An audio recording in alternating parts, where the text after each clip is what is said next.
Sangat-sangat mengejutkan pada pukul 2.47 pagi waktu Beijing, sebuah arahan mendarat di kotak masuk para eksportir terbesar Tiongkok. Berlaku segera, tidak ada lagi transaksi dalam dolar AS. Menjelang matahari terbit, imbal hasil obligasi melonjak, Wall Street bersiap, dan pasar global mulai bergeser dari porosnya. Dengan satu arahan ini, dunia keuangan pun retak. Tidak ada cuitan, tidak ada ancaman, hanya serangan presisi yang senyap. Sekarang, satu pertanyaan bergema di setiap lantai perdagangan di planet ini. Apakah ini cara dolar kehilangan tahtanya? Bukan melalui perang, tetapi melalui keheningan strategis. Pada bulan April 2025, Kementerian Perdagangan Tiongkok diam-diam menginstruksikan lebih dari 400 perusahaan milik negara dan swasta untuk menghentikan semua pembayaran baru yang diselesaikan dalam dolar AS. Menurut kebocoran yang diverifikasi oleh South China Morning Post, arahan tersebut, yang digambarkan sebagai tidak dapat dinegosiasikan, bukan sekadar urusan keuangan, tetapi merupakan gelombang kejutan kebijakan.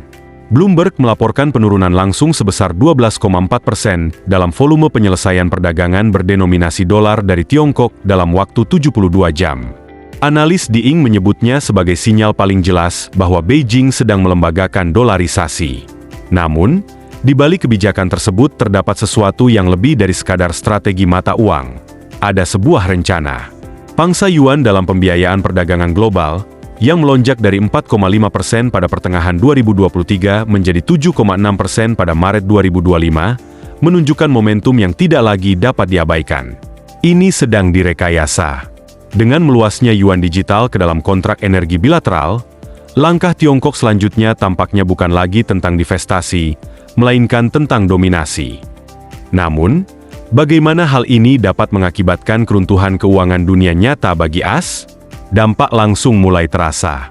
Dalam waktu 48 jam setelah arahan tersebut, imbal hasil obligasi pemerintah AS melonjak.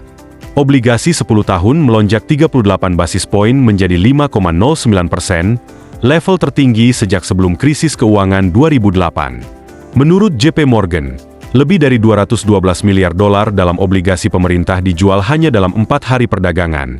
Sebagian besar berasal dari dana kekayaan negara dan investor institusional Asia.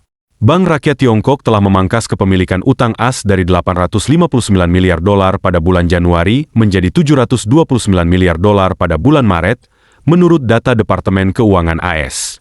Namun, ini menandai suatu percepatan, bukan kelanjutan.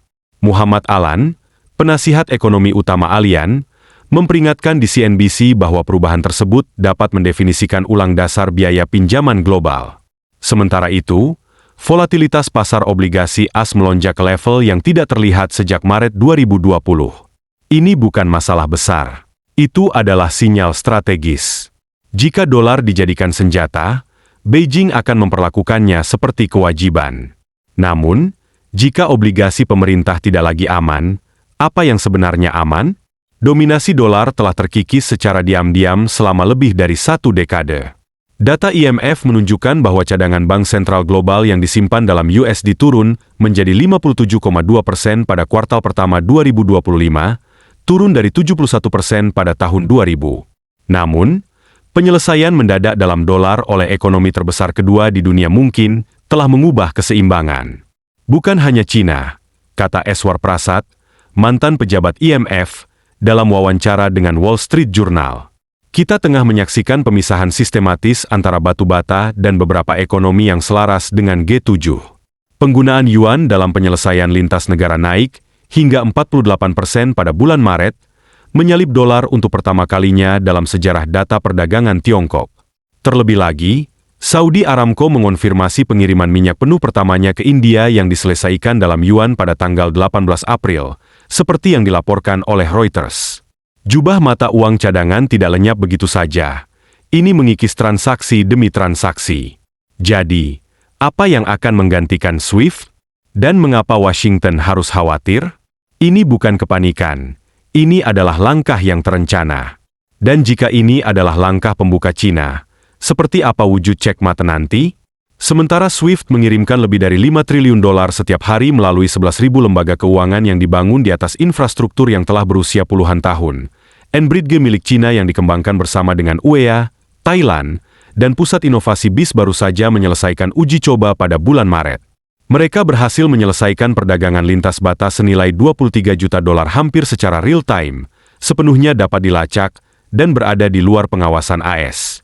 Kepala Infrastruktur Digital HSBC Asia, Anna Naran, mengatakan kepada Bloomberg bahwa Bridge membuktikan penyelesaian waktu nyata lintas mata uang negara tanpa perantara dolar bukan hanya mungkin, tetapi sudah dekat.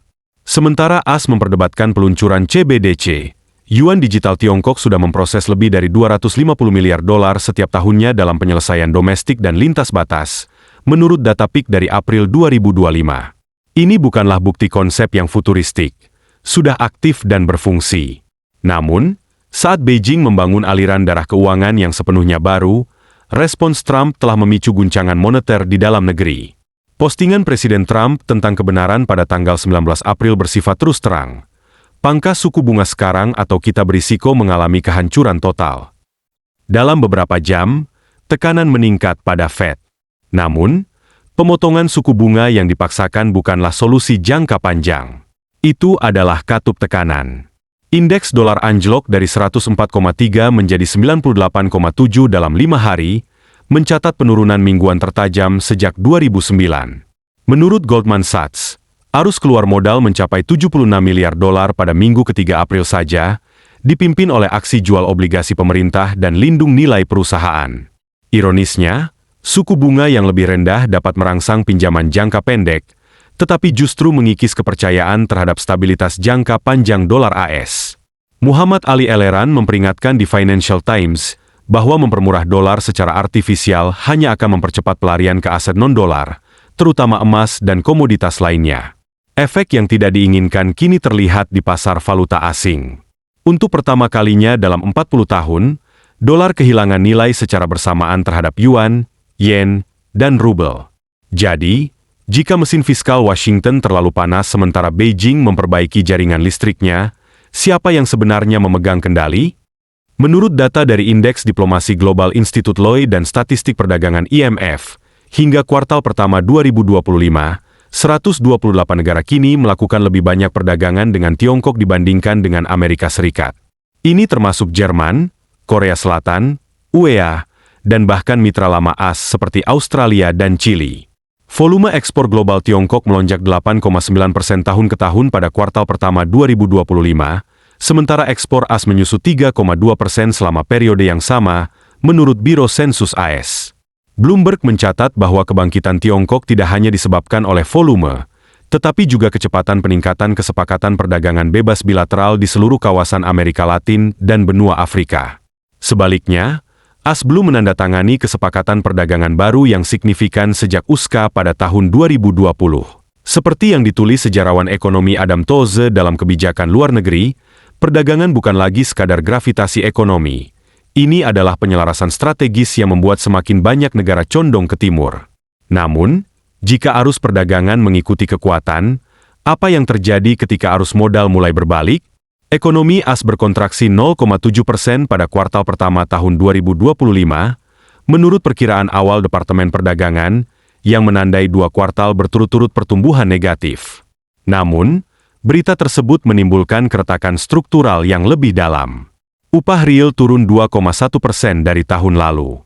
Angka gagal bayar kartu kredit konsumen melonjak hingga 3,6%, tertinggi sejak 2011, menurut Experian. Kebangkrutan usaha kecil meningkat 18% dari tahun ke tahun pada bulan April, menurut Wall Street Journal. Sementara itu, tunggakan hipotek melonjak 12% dari bulan ke bulan, dengan Freddie Mac memperingatkan potensi skenario stres sistemik dalam memo risiko tanggal 17 April. Ekonom di Morgan Stanley kini meramalkan kemungkinan 40% terjadinya depresi teknis pada akhir tahun, yang didefinisikan bukan hanya oleh PDB, tetapi juga oleh kontraksi multisektor yang berkepanjangan. The Fed terpojok, menaikkan suku bunga, sementara pasar perumahan hancur. Pemotongan suku bunga yang dipaksakan bukanlah solusi jangka panjang. Jadi, apa yang terjadi ketika alat moneter menjadi senjata geopolitik? Indeks manufaktur ISM terbaru turun ke 44,7 pada bulan April, angka terendah sejak awal pandemi, menandakan kontraksi parah. Pesanan ekspor AS turun 9,3% secara kuartalan, Sementara volume impor di pelabuhan pantai barat anjlok 27% dari tahun ke tahun.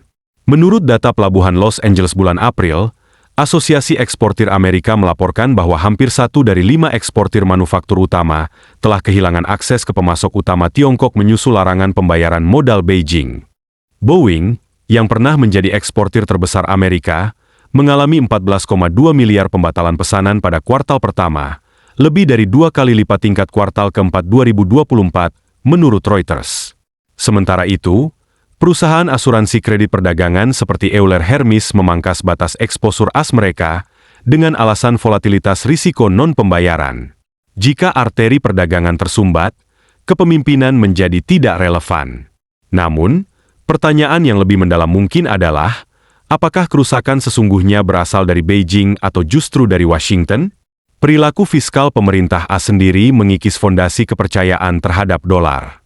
Dalam 4 bulan pertama tahun 2025, defisit federal telah melampaui 1,3 triliun dolar, didorong oleh meningkatnya pengeluaran hak dan upaya stabilisasi moneter darurat, menurut kantor anggaran Kongres pada bulan April. Sementara itu, kepemilikan bank sentral asing atas obligasi pemerintah telah turun menjadi 38,6% dari total penerbitan, turun dari 44,9% pada tahun 2019, menurut laporan modal internasional perbendaharaan. Penarikan utang dari Cina sudah diperkirakan, tetapi yang baru adalah bahwa sekutu seperti Jepang dan Belgia juga telah mengurangi eksposur utang AS mereka masing-masing sebesar 11% dan 14% pada kuartal pertama saja. Bahkan Arab Saudi memangkas kepemilikannya ke level terendah dalam 9 tahun. Muhammad El-Erian mengatakan kepada Bloomberg Surveillance, keyakinan tidak hilang begitu saja. Kepercayaan terkikis oleh manajemen fiskal yang tidak menentu dan kebijakan ekonomi yang tidak konsisten.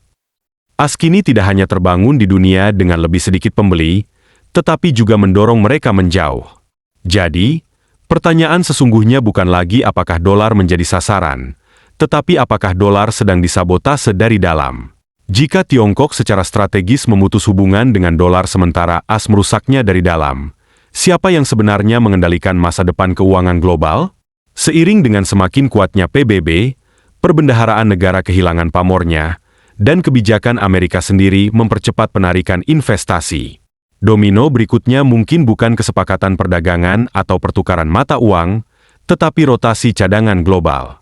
Jika itu dimulai, konsekuensinya tidak hanya akan terjadi di Wall Street. Mereka akan mempengaruhi dana pensiun, gaji, dan harga di setiap rumah tangga Amerika. Namun, inilah bagian yang jarang dibicarakan. Bagaimana jika ini bukan pukulan terakhir, tetapi persiapan untuk sesuatu yang lebih mengganggu? Jadi, tanyakan pada diri Anda, apakah dunia sedang mempersiapkan kehidupan setelah dolar?